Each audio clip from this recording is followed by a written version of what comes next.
I'll be on Fox and Friends this morning at 7:15 a.m. on the Fox News Channel.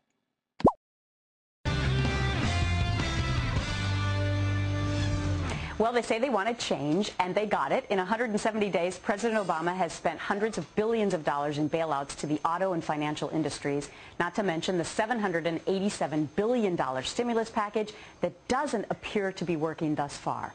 And Obama's approval rating now fallen significantly since last week's dismal job report. This wasn't the kind of change our next guest voted for. We're joined by Eric Yaverbaum, Savona Bailey-McClain, and Jason Olson. What an interesting panel to have this morning. So all three of you voted for President Obama last November. You believed in yes, we can. Eric, you were at the Tea Party in New York. Yes, I was. You defied. And speaking in Times Square to the audience that I was and saying that I voted for Obama and I would vote for him again was not a popular opinion to have. Yeah, but you defied Janine Garofalo, the actress, who said some really nasty things about the people who go to the Tea Parties. Well, not only are you not a Republican, but you're a Democrat and you would vote for him again. But why go to the Tea Party? Well, I'm very disturbed that, and it's mostly because of my appearances on this network, that if I ever have a point of view that questions what the Democrats are doing, I'm a terrible guy. I get taken out in the press just for wondering. I think we're spending a lot of money. We're not reading bills. Nobody read that bill. I joked with Steve Ducey last week on the air that I'm actually reading it now. It's taken me 2 weeks to read, but I get the details in the bill. How many people in Congress read that cap and trade bill before they vote on it? It's a lot of money. Everybody should read it. We should all be informed. And we're spending too much. We can't afford it. The math doesn't work. Savona, you're a small business owner. Yes. You voted for Barack Obama. I did. You say, look, he's bailing out the big companies deemed too big to fail, but what about me?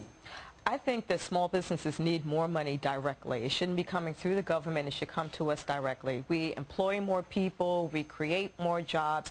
And I think the whole world is changing where we need to be more flexible, innovative, to develop new industries for everybody. And so I am concerned that there's not enough money coming to the people that are really making America what it is today. But that sounds like John McCain's stump speech.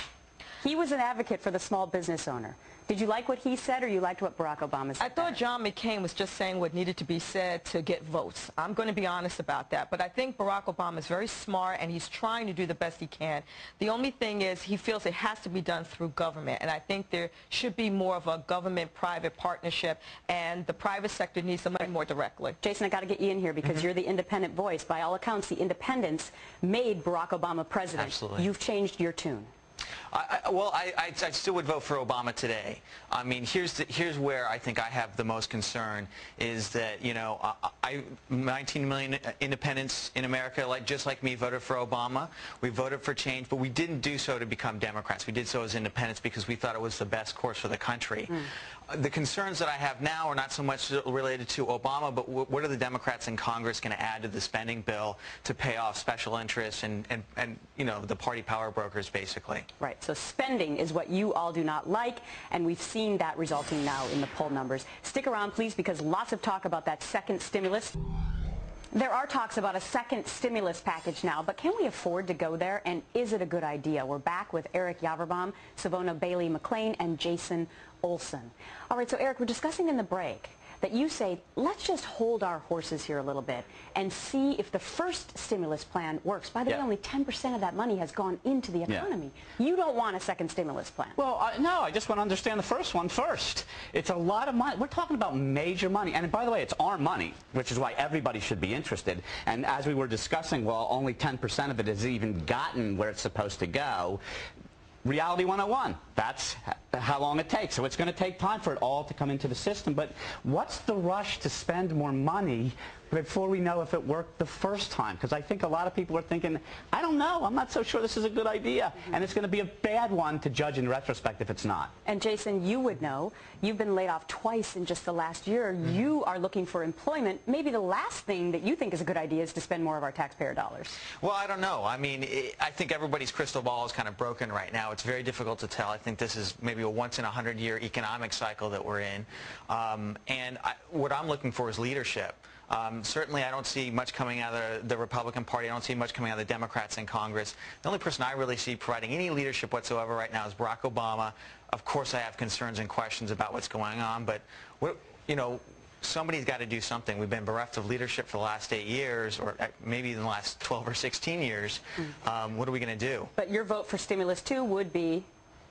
I think that, again, the devil's always in the details. If it's something that, if Barack Obama gets up there and says, look, I'm going to do this because it's going to be best for the country, it's going to generate jobs, it's not about the next election and re-electing Democrats, and of course I'm going to support it. I'm not going to support anything that's about political patronage or paying off, special interests. Let me get Savona in here. I would hold on the second stimulus because really I feel the problem with the first stimulus is bureaucracy. I think the money isn't passing through, and we need to reform our bureaucracy so that the money can get to people quickly. And I think that's the problem before we spend any more money and not see what's coming out of the first pot of money. So that's what I would like to see. Because as a small business owner, we're not getting any You're not getting any of that money. We're not getting. We're being told that you could get technical assistance. That doesn't pay the bills. I'm being told that I have to get a bridge loan if I win a grant, which I did win a grant. And then no bank is going to give me a bridge loan, so therefore I can get a reimbursement for the award I won. That's a very bad system. Why not just give me the award directly so I could take care of business,